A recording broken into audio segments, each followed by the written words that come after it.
The fluorescent hum of the forensic facility's main lab was a constant companion, a white noise I'd grown to associate with the meticulous unraveling of hidden truths. 10 years. 10 years since Everett Vance, the visionary tech CEO, simply vanished. His file, thick with inconclusive reports and dead ends, sat in my office, a permanent fixture that mocked every cold case review I conducted. Most believed he'd staged his own disappearance or met an accidental end at sea. Not me. My gut, honed by years of sifting through the detritus of human lives, always whispered otherwise. He was young, fresh out of his training, with an eager glint in his eyes that hadn't yet been dulled by the relentless ambiguity of the job. He held a sealed evidence bag, not with the usual reverence, but with a slight, almost imperceptible tremor. "Marcus," he began, his voice a low rumble. "I was recataloguing the Vance evidence, the personal effects from the yacht recovery specifically. I found something. Probably nothing, but it's odd." My gaze lifted from the faded crime scene photos of a different, less intriguing case. "Odd how?" I asked, my tone even. The junior analyst knew my policy. No, probably nothing unless it was truly nothing. And if it was truly nothing, why was he here? He carefully placed the bag on the counter. Inside, nestled in a layer of protective foam, was a single, tarnished cufflink. It was gold-plated, with a small, intricate circuit board design etched into its surface. A signature piece from Vance's bespoke collection. This particular cufflink had been recovered months after the initial search, snagged on a coral reef miles from the initial disappearance coordinates. It had been cleaned, analyzed, and dismissed as containing no new forensic value. The cleaning protocols back then were thorough, the junior analyst explained, a hint of professional critique in his voice. Almost too thorough. But I noticed a microscopic anomaly on the cufflink's reverse side, near the clasp mechanism. It's embedded so deeply it almost looks like part of the metal's patina. He gestured to the adjacent microscope. "I've prepared a slide. Take a look." I walked over, a flicker of something akin to interest stirring within me. The Vance case was a ghost that haunted the entire department. I settled into the chair, adjusting the focus knob. The junior analyst had done a good job. The image was crisp. What I saw made my breath catch. It was a minute biological signature, barely visible even under this magnification. Not a fiber, not a hair, not even a typical epidermal cell. It was a cluster of intricate, almost crystalline organic filaments, each no wider than a micron, woven together like a tiny alien tapestry. They were partially encased in what appeared to be a hardened resinous matrix, perfectly preserved despite the cleaning agents and the decades spent in salt water. My internal monologue, usually a calm stream of analytical thought, momentarily fractured. This wasn't human. It wasn't animal. It wasn't plant life native to the ocean or anywhere I knew. Its structure suggested something engineered, or at least something highly specialized. It was a non-native biological trace, utterly out of place on a cufflink belonging to a man who vanished from a yacht in the middle of the ocean. "You're right," I murmured, leaning closer, my eye pressed to the eyepiece. "This is peculiar." The junior analyst stood silently beside me, sensing the shift in my demeanor. My mind raced, sifting through databases, recalling every obscure biological contaminant I'd ever encountered. Nothing matched. This was new. This was different.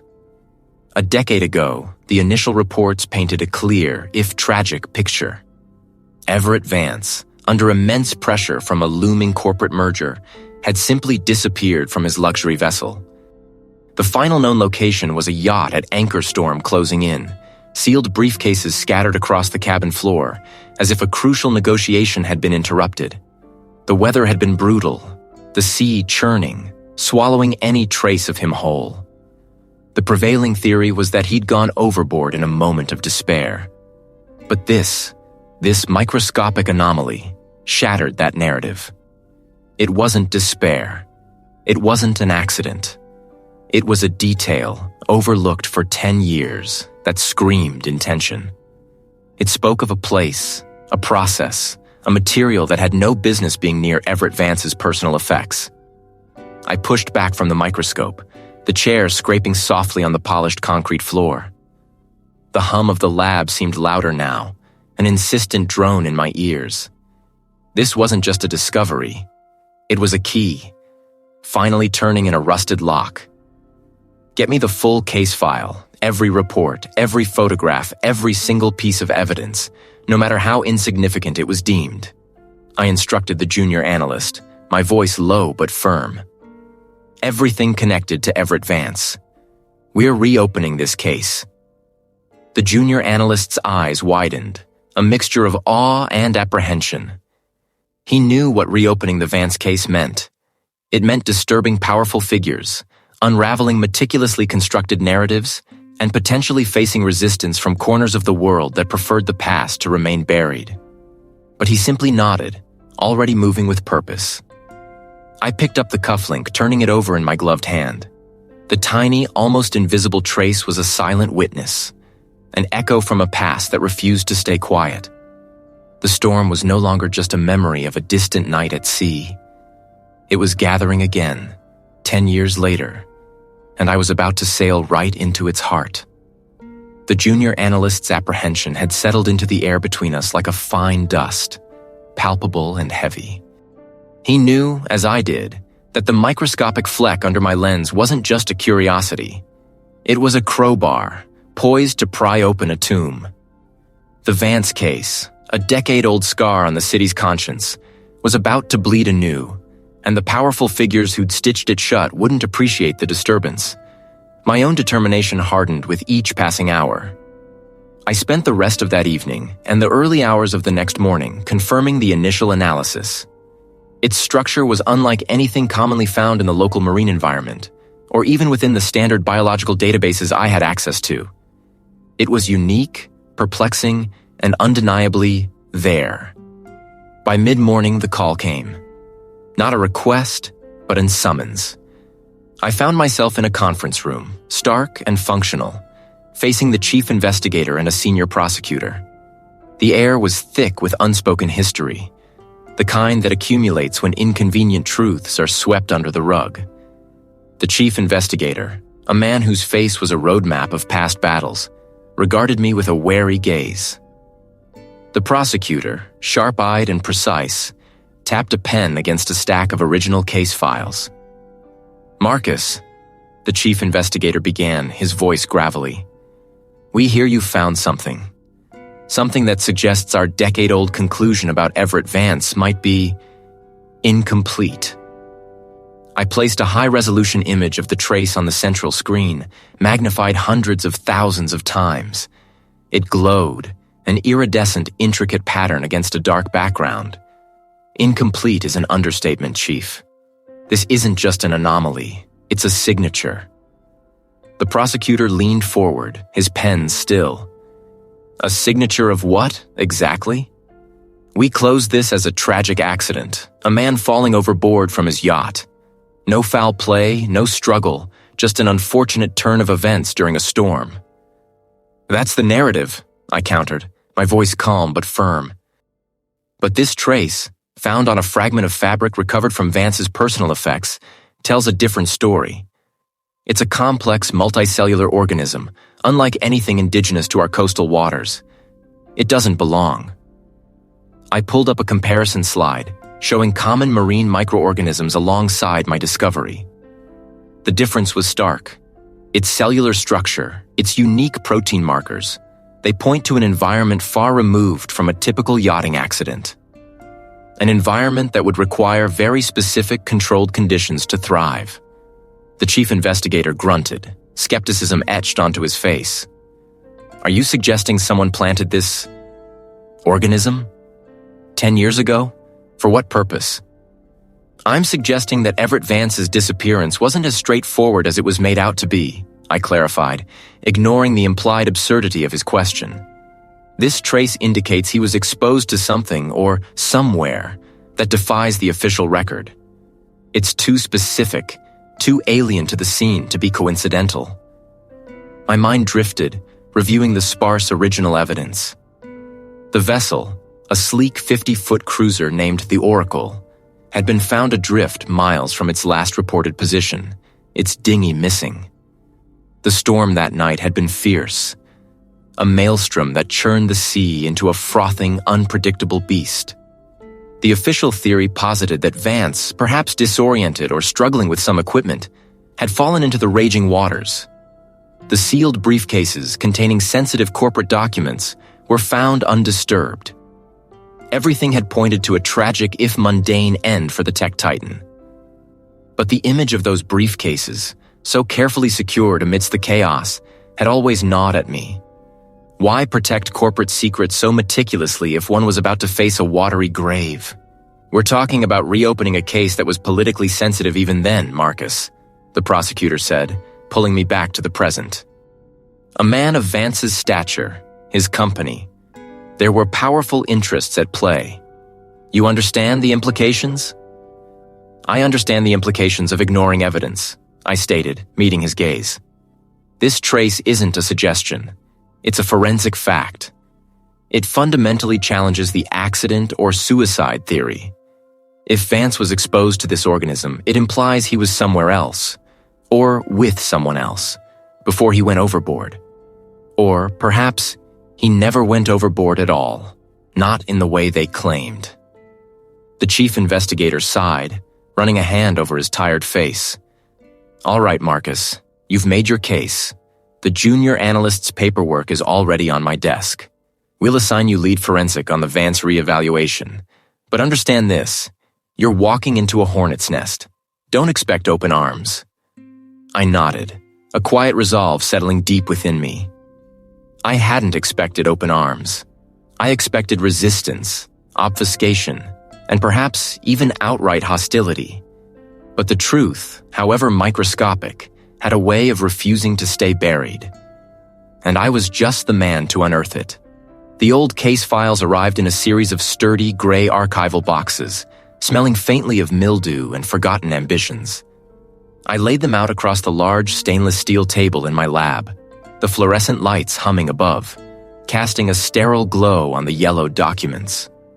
Everett Vance's disappearance had been a ghost in the corporate world for a decade, a story whispered at industry galas, a cautionary tale. Now it was a physical weight in my hands. I started with the initial police reports, the first responder notes, the witness statements. The narrative, as expected, was a quick descent into speculation. Corporate pressure, a failed deal, a man overwhelmed. The official conclusion had been a likely suicide or accidental drowning, though no body was ever found. The search, extensive as it was, had yielded nothing conclusive, merely an empty vessel and a scattering of personal effects that seemed to point to a staged farewell. My eyes scanned the inventories, the lists of items recovered from Vance's last known location. But to me, it was the anchor point. They weren't common. Not just any ocean water, but something more confined, more specific. A bilge. An enclosed, damp space on a vessel. Flipping back through the original investigation, I looked for anything related to boats, to marine activity, beyond the general search efforts. There were dozens of interviews with colleagues, business partners, family members. Many had yachts. Some had property along the coast. It was a common perk of the tech elite. Then I found it, tucked away in a supplementary interview log from a junior investigator, almost an afterthought.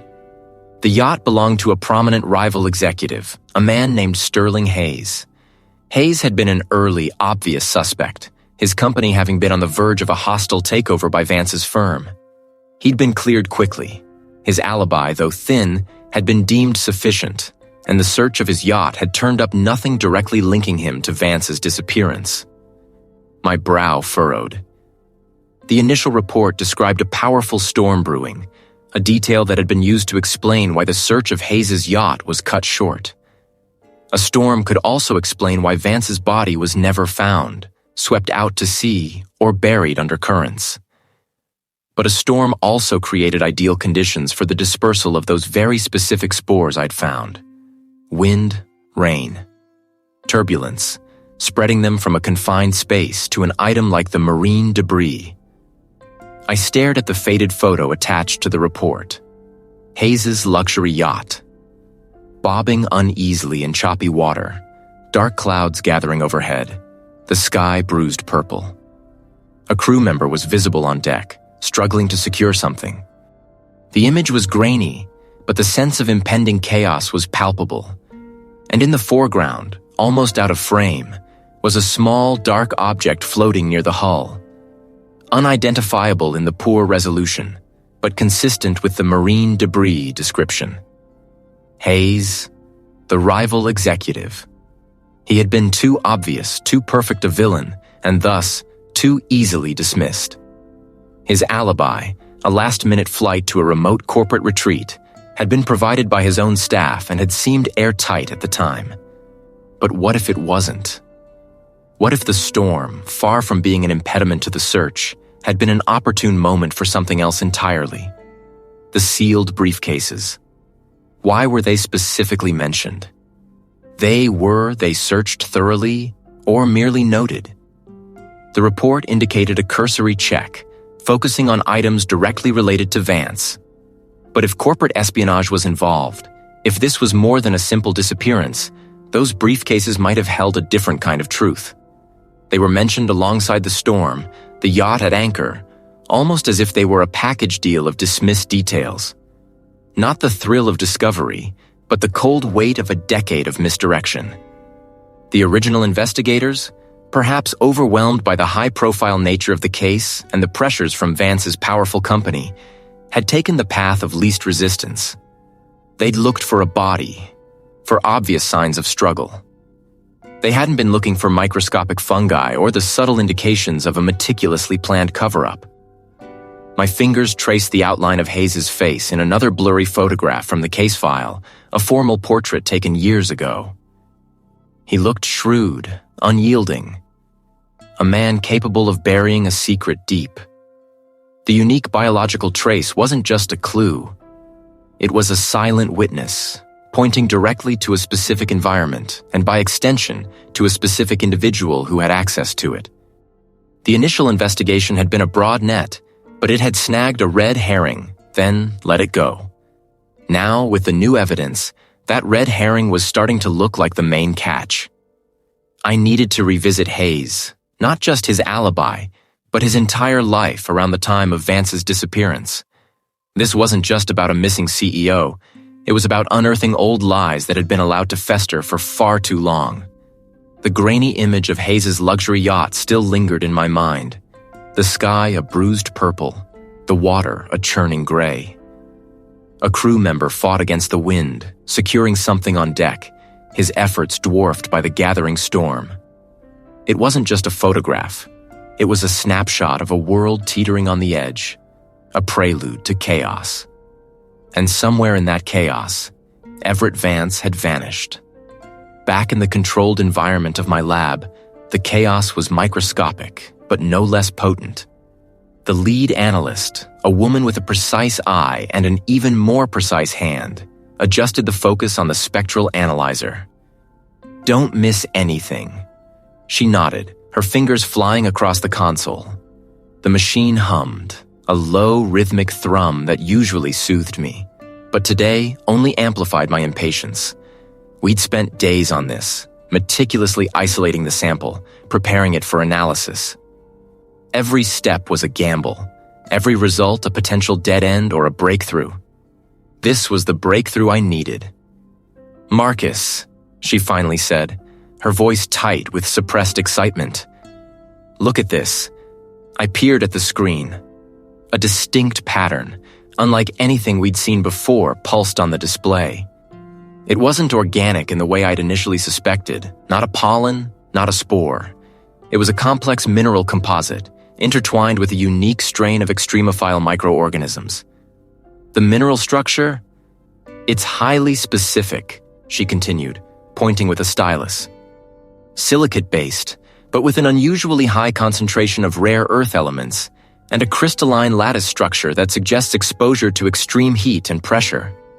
And the microorganisms, They thrive in deep-sea hydrothermal vents, but also in certain specialized high-temperature industrial environments. My mind raced. Deep-sea vents were one thing, but specialized high-temperature industrial environments? That narrowed the field considerably. This wasn't something Vance would pick up walking down a city street. This was something from a very particular, very controlled place. It's not native to the region around the yacht, is it? I asked, already knowing the answer. She shook her head. Not even close. This combination, Marcus, it's almost unique. Our database points to only a handful of known locations globally. Primarily deep-sea mining operations or highly specialized experimental geothermal energy facilities. Places that exist far off the grid, often under a veil of secrecy. A cold knot tightened in my stomach. Secrecy. That word resonated with the original investigation's glaring omissions. Vance, the tech CEO, was known for his cutting-edge innovations, but his public profile was meticulously curated. What if there was a hidden life, a shadow project, that even his closest associates didn't know about? I immediately pulled up Vance's financial records again, cross-referencing them with shell corporations and anonymous land purchases from the decade prior. The original team had dismissed many of these as routine corporate maneuvering, but with this new lead, they took on a sinister significance. Hours bled into one another. They eventually led to the acquisition of a remote abandoned factory in a desolate stretch of desert, miles from any population center. The facility had been re-registered under a new, obscure holding company, its purpose listed vaguely as Advanced Materials Research. The description of the trace clicked into place. An abandoned factory, repurposed for advanced materials research involving extreme heat and pressure, potentially utilizing geothermal energy or similar processes. Vance wasn't just a CEO. He was secretly developing something that required a highly specialized environment and a complete lack of oversight. The realization hit me with the force of a physical blow. Vance hadn't just vanished. He'd been involved in something so clandestine, so sensitive, that its very existence was a secret. And someone had gone to extraordinary lengths to keep it that way. I replayed the yacht photograph in my mind. The storm, the hurried activity, the sense of urgency. What was in those briefcases? Not just financial documents, I was certain. Perhaps they contained data, plans, or prototypes related to this secret project. Was Vance meeting someone to hand off this information, or to escape with it? The original investigation had been a shallow dive into a deep ocean. They had only seen the surface, the public persona, the convenient narrative of a stressed CEO overwhelmed by pressure. But beneath that placid surface, a dangerous current churned. Vance had a hidden life, a secret world that was now beginning to reveal itself through microscopic clues. The implications were immense. I wasn't just chasing a killer. I was uncovering a conspiracy, one that had been buried for 10 years, its roots stretching deeper than anyone had dared to imagine. The stakes had just escalated dramatically. And I knew, with a certainty that settled heavy in my gut, that someone would not want this secret unearthed. The microscopic, non-native biological trace had been my compass, pointing me towards the abandoned factory. Now, back in my lab, the hum of the air filtration unit was the only sound accompanying my deep dive into the original case files. I'd requested every shred of documentation, every forensic report, every witness statement from a decade ago. My focus wasn't on what was found, but what might have been missed, or worse, deliberately overlooked. I meticulously cross-referenced my findings from the trace with the initial environmental surveys. The factory, once dismissed as a derelict structure irrelevant to Everett Vance's disappearance, had been briefly mentioned in a peripheral report. A single soil sample, collected miles from Vance's last known location but coincidentally close to the factory's perimeter, was logged with a vague description. Mineral deposits, non-specific. My blood ran cold, not from fear, but from the sudden, sharp clarity of recognition. Then I overlaid it with the decade-old non-specific mineral report. The patterns were undeniable, a near-perfect match.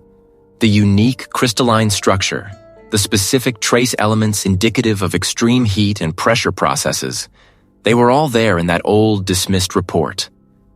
This wasn't an oversight.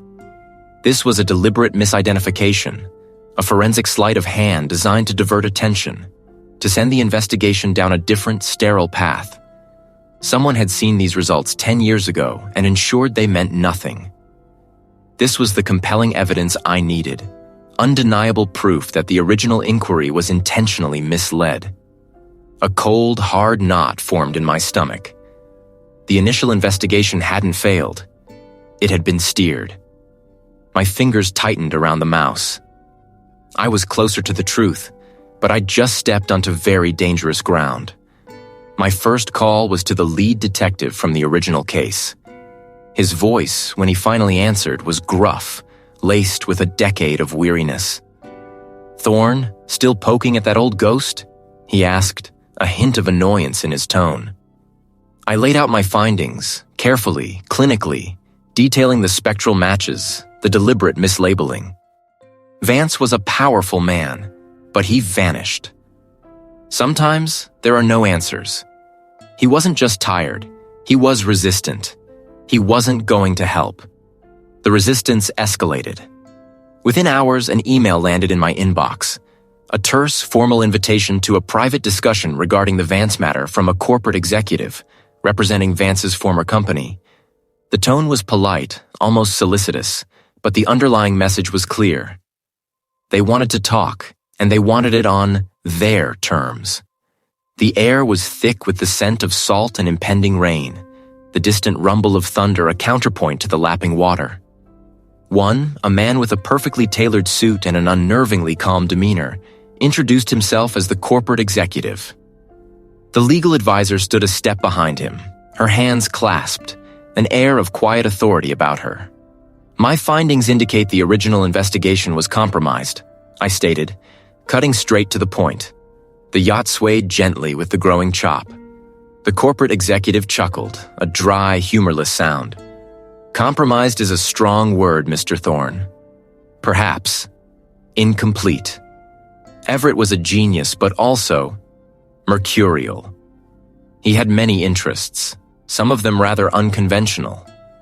He gestured towards a small table where two polished leather briefcases sat, latched and secure, symbols of untouchable secrets. The company moved on. "We have new leadership, new projects. This old business, it only serves to tarnish a legacy, to unsettle investors." "The truth doesn't tarnish a legacy," I countered, feeling the first drops of rain on my face. "It defines it." The legal advisor stepped forward, her voice soft but firm. "And sometimes the truth can be inconvenient, destructive even, to those who have worked hard to maintain stability. There are many powerful people who have invested heavily in the current narrative, Mr. People who prefer to let sleeping dogs lie." Her eyes flickered to the briefcases, then back to me. "Your work is admirable, of course, but there's a point where persistence becomes counterproductive for everyone involved." The message was clear, delivered with the precision of a surgeon's scalpel. They weren't overtly threatening me, but the implication hung heavy in the air, thick as the gathering storm clouds. They wanted me to stop. They wanted the truth to remain buried. They were powerful, and they were watching. I met the corporate executive's gaze, then the legal advisor's. "I'm a forensic anthropologist," I said, my voice steady despite the rising wind. "My job is to find the truth, no matter how inconvenient it might be." A flash of lightning illuminated their faces, momentarily stripping away their composed masks. The corporate executive simply nodded, a tight, almost imperceptible movement. "We understand, Mr. Just understand that some doors, once closed, are best left that way." As I stepped off the yacht, the storm broke, a torrential downpour mirroring the turbulence within me. But the evidence of obstruction, the deliberate misdirection, only fueled my resolve. Everett Vance didn't just disappear. He was erased, and someone went to great lengths to ensure no one would ever find out why. The rain lashed against the windows of my subterranean lab, a relentless drumbeat that mirrored the tempest still raging within me. Hours had passed since I'd stepped off that yacht, the memory of its polished deck and the glint of those sealed briefcases stark against the backdrop of the storm-tossed marina. It wasn't just a setting. It was a symbol, a physical manifestation of the layers of corporate secrecy I was up against. The deliberate misdirection I'd sensed, the chilling politeness of the captain, had solidified my resolve. This wasn't just a cold case. It was a carefully constructed deception. And somewhere, beneath layers of dust and manufactured doubt, lay the truth. My focus was absolute, honed by years of sifting through the microscopic detritus of human lives. My initial DNA sequencing had identified it as a fungal spore, but one with an incredibly specific genetic signature, unlike anything commonly found in this region. Now I was pushing further, applying the more advanced isotopic analysis. This technique, a relatively recent innovation in forensic science, allowed us to read the environmental history embedded within organic matter. Every organism, as it grows, incorporates isotopes from its surroundings: water, soil, air, creating a unique geochemical fingerprint. It was like reading the rings of a tree, but on a molecular level. I had meticulously prepared the sample, a delicate process of isolating the spore and then subjecting it to the mass spectrometer. The machine whirred, a symphony of precision, as it ionized the sample and separated its atomic components. Minutes stretched into an eternity, punctuated only by the rhythmic ping of data points appearing on the screen. My eyes scanned the complex graphs, searching for patterns, for deviations, for anything that screamed, out of place. And then it appeared, a distinct isotopic signature, unlike any I had in my reference library for local flora or fungi. It wasn't just non-native, it was exotic. I cross-referenced the data with geological and botanical databases, my fingers flying across the keyboard. The initial matches were sparse, pointing to remote, ecologically sensitive zones, far from any urban sprawl or common agricultural land. A wetland, specifically a highly acidic peat bog, located hundreds of miles north, bordering an old, disused mining district. The specific fungal species, identified by its unique DNA, thrived only in such extreme conditions, its survival dependent on the unique mineral composition of the soil and water found there. This wasn't just a breakthrough, it was a seismic shift. It indicated that the fragment of fabric, and by extension, Everett Vance himself, had been in a location entirely unknown to the initial investigators, a secondary crime scene. The implications hit me with the force of a physical blow. If Vance had been taken to a peat bog, a naturally occurring preservative environment, it wasn't just a disposal site. It was a deliberate choice. This wasn't an impulsive act. It was a calculated, sophisticated method of erasure, designed to make a body disappear without decay, leaving little trace. My mind raced, connecting the dots. The corporate espionage angle, the powerful figures I was challenging, the palpable sense of obstruction I'd encountered. It all clicked into a grim, more coherent picture. Someone had gone to extraordinary lengths to not only eliminate Everett Vance, but to ensure his body would never be found, or if found, would offer no easy answers. The sealed briefcases on the yacht, the secrets they likely held, now felt even heavier, their contents possibly tied to this remote, desolate location. I printed out the isotopic maps, the geographical coordinates, the detailed analysis of the fungal species. The screen glowed, illuminating my determined face. The storm outside might have raged, but in here, a new kind of storm was brewing. The path ahead was still a minefield, but now I had a compass.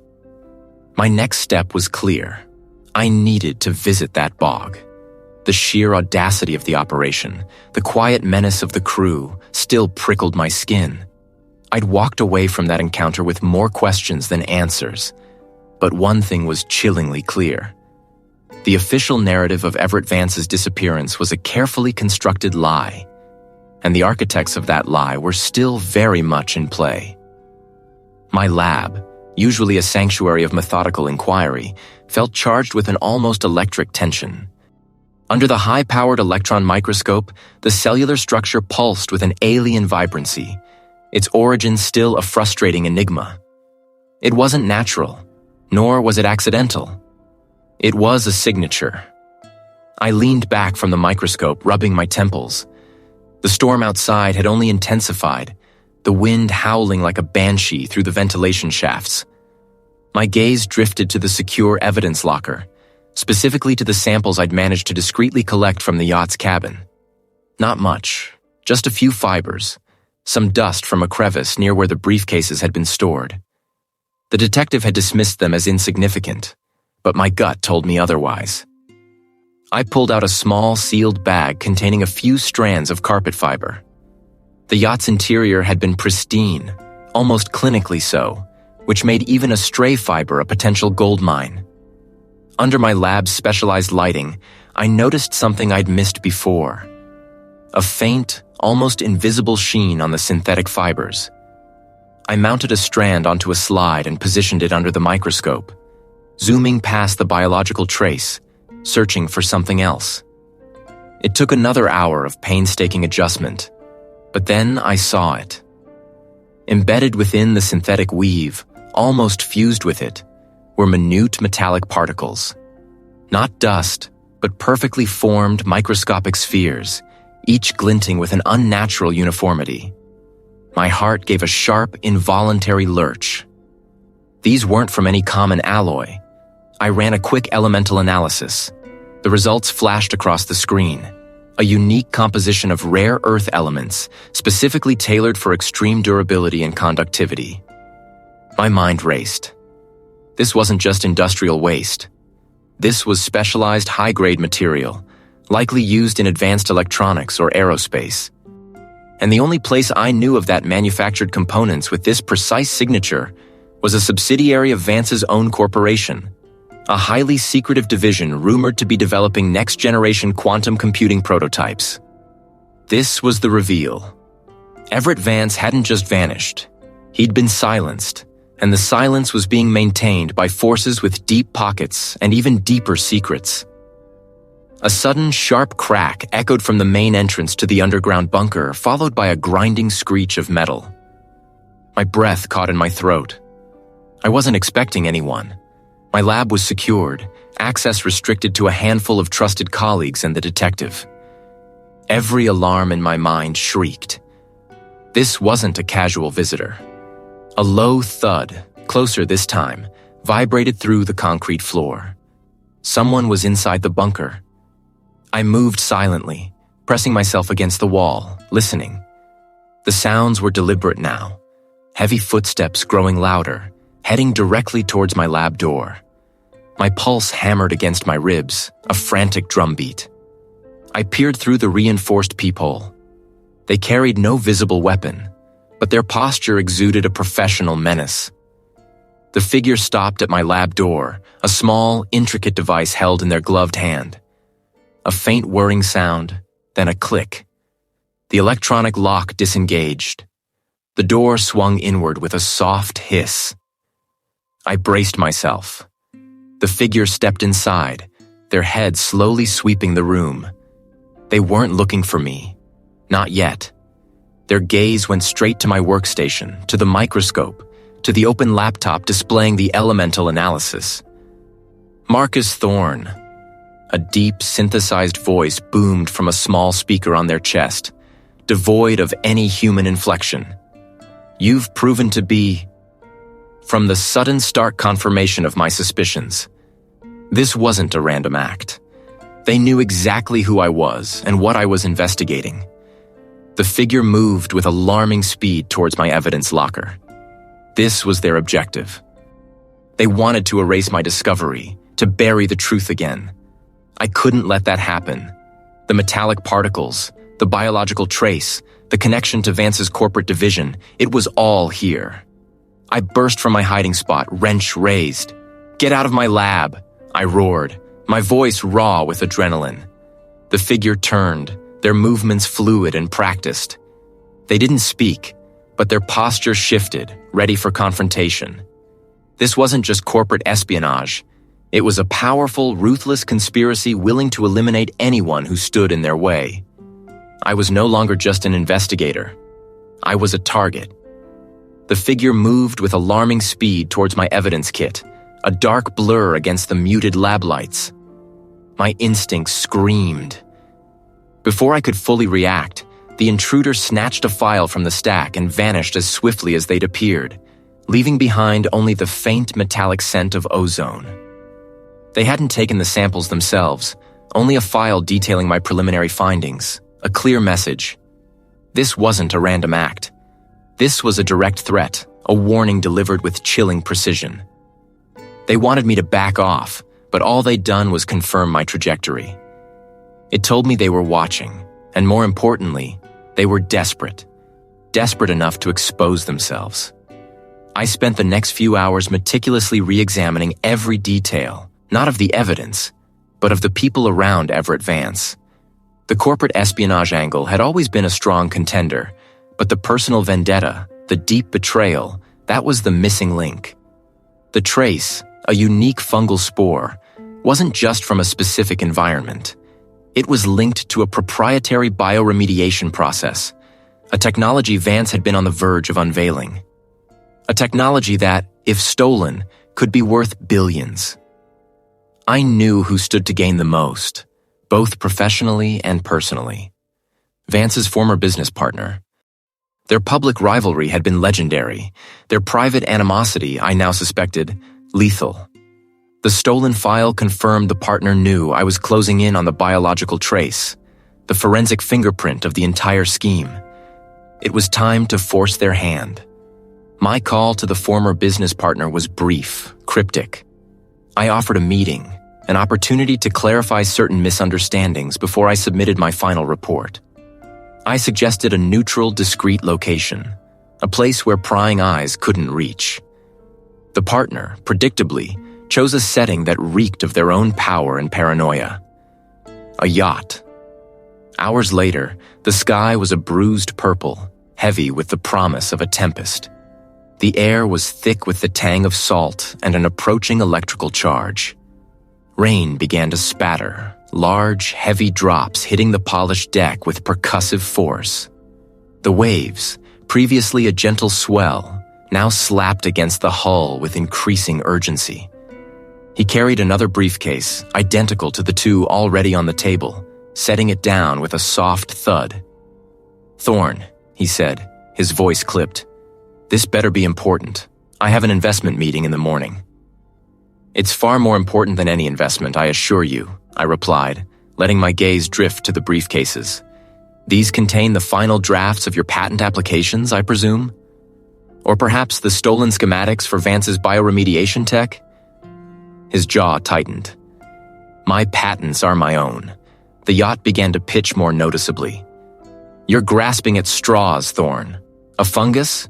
What next, a phantom limb?" "A fungus that was engineered, yes.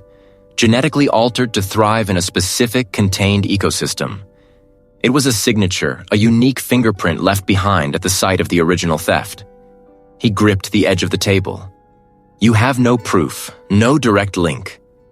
I have the proof that your proprietary research uses the exact same engineered spore as Vance's initial. Unreleased findings," I stated, watching his face closely.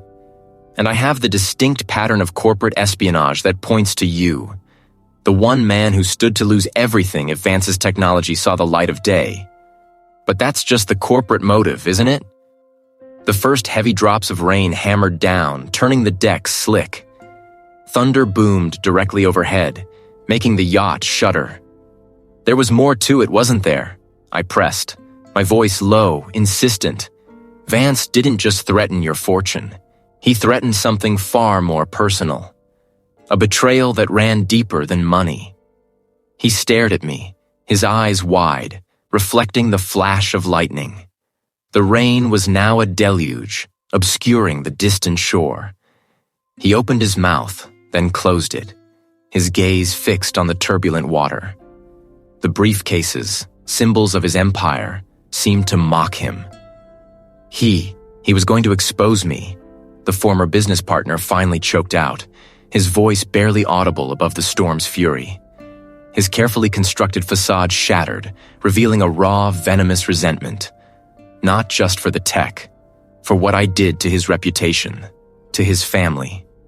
He had proof of my indiscretions. He said he'd ruin me completely, professionally and personally.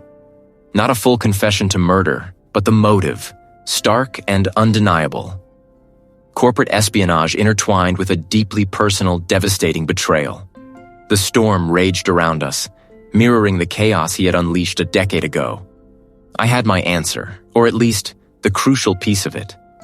But the danger on this pitching yacht, with the true killer still at large, was only just beginning. The yacht groaned, a tortured sound swallowed by the howling wind and the torrential downpour that lashed against the panoramic windows. I stood across from the executive, the air thick with unspoken accusations and the metallic tang of ozone.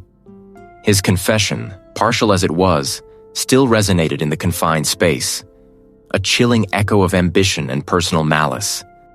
But it goes deeper, doesn't it? Everett Vance wasn't just a competitor, he was a friend, a mentor even, until he became a threat to your carefully constructed empire. The executive's jaw clenched, a muscle twitching beneath his taut skin. His eyes, usually cool and calculating, now held a flicker of desperation. He was going to expose me. He rasped, the words barely audible over the storm. Everything I'd built, everything I'd risked. He called it a moral obligation, said he couldn't let it stand. And the personal betrayal? I pressed, watching him closely. That's what truly pushed you, wasn't it? The feeling of being judged, of having your dirty laundry aired by someone you once trusted. He didn't answer directly, instead turning to stare out at the churning gray expanse of the sea. He was careless, he muttered, almost to himself. Blind to the real game. He thought he could just walk away, take his moral high ground, and leave me to face the fallout. So you decided he wouldn't walk away at all. I concluded, the pieces clicking into place with a grim finality. You didn't just want to silence him. You wanted to erase him. Incriminating documents, fake financial trails designed to make it look like Vance was fleeing with company secrets, orchestrating his own disappearance. A perfect distraction.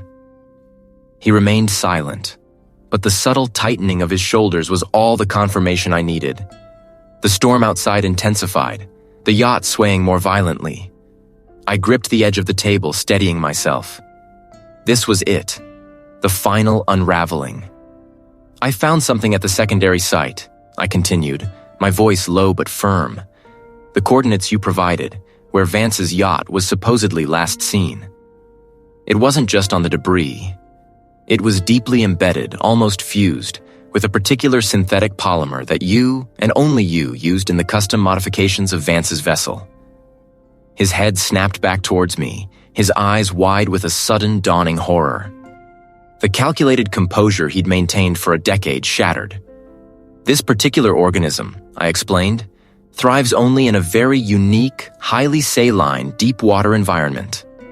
An environment that doesn't exist naturally within hundreds of miles of where Vance's yacht was found. But it does exist, and in abundance, in a specific filtration system used by a highly specialized marine research facility. A facility that you, as an investor in marine tech, had exclusive access to. A facility you visited frequently in the months leading up to Vance's disappearance. The executive's face went pale. He knew. He understood what I was implying. You brought it on board, I pressed, stepping closer. Not deliberately to frame, but as a byproduct. Perhaps it was in the water you used to clean something, or in a specialized lubricant you applied. You were meticulous, but not perfect. You introduced that trace, Marcus Thorne, to the scene of the crime. Under the pretense of a final private meeting to discuss the corporate espionage, to offer him a way out, or perhaps to simply appeal to his sense of loyalty. You made him believe he was safe, that he was coming to negotiate terms. The executive swallowed hard, his gaze darting around the cabin as if seeking an escape from my words. The storm's fury seemed to match the internal tempest brewing within him. "You killed him here," I stated, the accusation hanging heavy in the air. Not with a dramatic flourish, but something quiet, efficient, something that left minimal trace. "Then, you moved his body.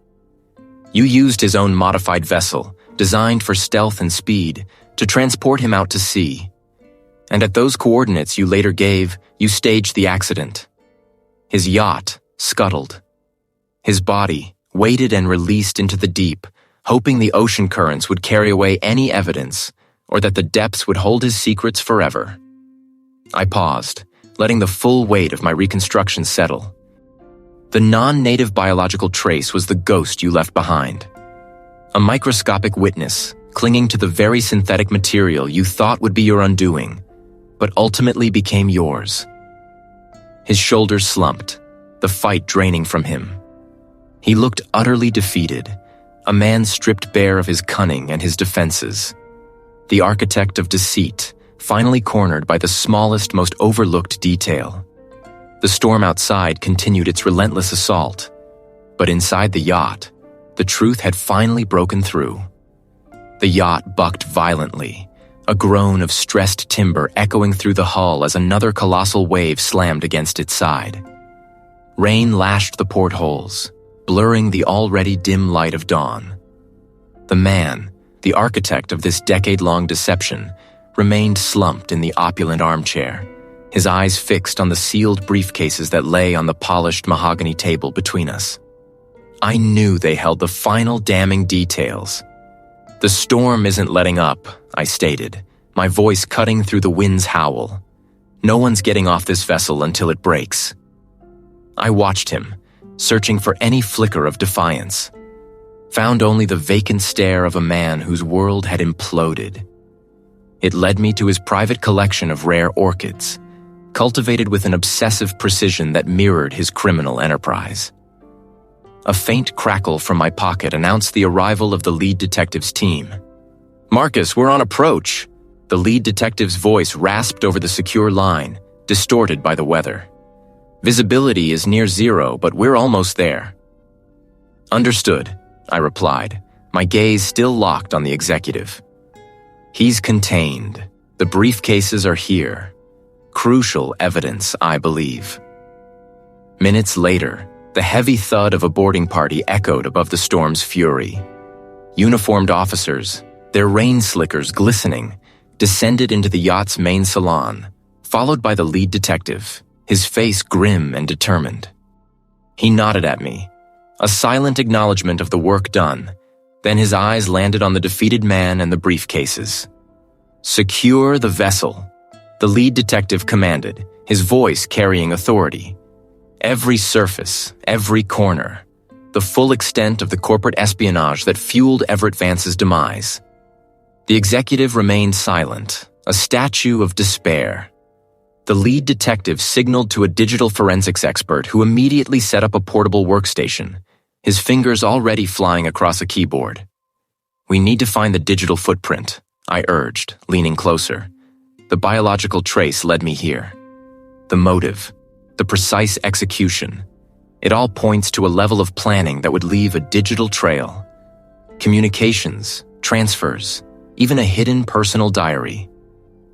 The storm outside raged, a fitting backdrop to the tempest we were stirring up inside. The tension in the salon was palpable, a heavy cloak woven from anticipation and the grim satisfaction of nearing the truth. They detail payments to offshore accounts, timed precisely with key corporate decisions that benefited a rival company, a company the executive secretly held shares in. "Corporate espionage," the lead detective murmured, his jaw tight. Just as Marcus suspected. "And look here," the digital forensics expert continued, her voice gaining momentum. "A separate, highly encrypted folder. It contains personal correspondence. Letters, actually, to a deceased relative of Everett Vance. Letters filled with vitriol, detailing a perceived betrayal, a promise of retribution." My breath caught. A personal vendetta, I finished, the pieces clicking into place with a chilling finality. He didn't just want Everett Vance's company, he wanted to destroy him. And anyone who stood in his way. The executive finally stirred, his gaze lifting to meet mine. There was no defiance left, only a profound, bottomless weariness. Everett deserved it, he rasped, his voice hoarse, barely audible above the storm. He stole everything from me. My ideas, my future, my family's legacy. His fragmented confession, coupled with the digital evidence and the contents of the sealed briefcases now carefully opened by the forensics team, revealing stacks of meticulously organized documents, painted a complete, horrifying picture. The corporate architect had orchestrated Everett Vance's disappearance, staging it to look like an accidental fall or a desperate escape, all while systematically dismantling his empire and profiting from the corporate chaos. The powerful cover-up had involved silencing witnesses, manipulating financial records, and leveraging political connections, all of which were now meticulously documented in the unearthed files. The lead detective moved swiftly, placing the man under formal arrest. As uniformed officers led him away, his shoulders slumped further, the last vestiges of his power draining from him. Hours later, as the storm finally began to recede, leaving behind a bruised but calmer sea, the lead detective and I stood on the deck, watching the evidence being carefully transferred to a police launch. "It's all there, Marcus," the lead detective said, a rare note of satisfaction in his voice. "The motive, the means, the opportunity, the corporate espionage, the personal vendetta, the whole rotten cover-up. We have enough for multiple charges, including murder and conspiracy." I nodded, the cool sea air a welcome balm on my face. The meticulous work, the endless hours, the belief in that single overlooked trace had led us here. The full scope of the intricate plot, carefully constructed over a decade, was now laid bare. Soon the public would know the truth, and justice finally would have its grip. The vessel pitched gently, a rhythmic sway that belied the building fury of the sky. Heavy clouds, bruised purple and charcoal gray, scudded across the horizon, swallowing the last vestiges of daylight. Rain, a fine stinging mist, had begun to fall, carried inland by the strengthening gusts. This was it, the culmination of a decade's quiet pursuit, fueled by a single microscopic anomaly. The low thrum of the yacht's generator was a counterpoint to the strained silence. The lead detective, his face etched with a weary satisfaction, sat opposite the corporate executive, whose once impenetrable composure had finally cracked. On the polished mahogany table between them lay two sealed briefcases, their surfaces gleaming under the cabin lights. Their contents, I knew, represented the final, irrefutable pieces of the puzzle. His eyes, once sharp and calculating, now held a haunted, distant quality. He hadn't spoken since we'd boarded, only nodded, a slow, almost imperceptible movement when the detective had laid out the terms. The weight of his own machinations, I mused, must have become unbearable. The executive exhaled slowly, a long, shaky breath that seemed to carry the full burden of his guilt. He reached out, his hand trembling slightly, and pushed one of the briefcases across the table. "Everything," he rasped, his voice hoarse, "is in here. The full logs, the financial transfers, the arrangements." My eyes fixed on the briefcase. This was the moment. The trace wasn't just on Vance's last known possession. It had been found in minute quantities in the ventilation system of the executive's private office. A transfer that could only have occurred if Vance had been brought there, alive, before his staged disappearance. It was the silent molecular witness to his final moments. The detective unlatched the briefcase. The click echoed in the cabin. Inside, meticulously organized folders lay stacked. He pulled out a thick document, its pages dense with figures and coded entries. "This," he stated, his voice devoid of emotion, "details the corporate espionage, the theft of Vance's innovations, the motive. He then retrieved another, thinner folder. And this, the plan for his removal, the staged disappearance. The rain was now drumming against the hull, the wind howling a mournful dirge. The tension in the cabin was palpable, a live current. The executive watched us, his shoulders slumped, the fight utterly drained from him. He had built an empire on a lie, and now that empire was crumbling. The second briefcase, the one he'd pushed, contained the formal signed confession. My gaze lingered on his signature, a sprawling script that now represented the complete unraveling of his carefully constructed reality. The reveal discovery wasn't a sudden flash of insight now, but the methodical, undeniable confirmation of everything we had pieced together, culminating in his own admission of guilt. The full, intricate plot, designed to bury Everett Vance and his legacy under a mountain of deceit, was finally laid bare. The corporate espionage, the personal vendetta that simmered beneath the surface of professional rivalry, and the powerful cover-up that had kept the truth hidden for so long were all confirmed, signed, and sealed. A profound sense of closure washed over me, heavy and bittersweet. Everett Vance's family, who had lived with the agonizing uncertainty for so long, would finally have answers. They would know he hadn't abandoned them, that his disappearance was a brutal act of malice, not a choice. The storm had broken, leaving behind a sky of bruised, clearing clouds and a scent of clean rain. The executive was under the custody of a uniformed officer, his future irrevocably altered. It was a testament to the enduring power of meticulous forensic science, a triumph over deception that had spanned a decade. The human cost of this crime was immense. A life stolen, a family shattered, trust betrayed. But in the end, the truth, however long it took, had found its way out. My work, often solitary and painstaking, had given voice to the forgotten, had rewritten a legacy that was almost permanently erased. The quiet satisfaction of that knowledge settled deep within me, a lasting resonance of justice served.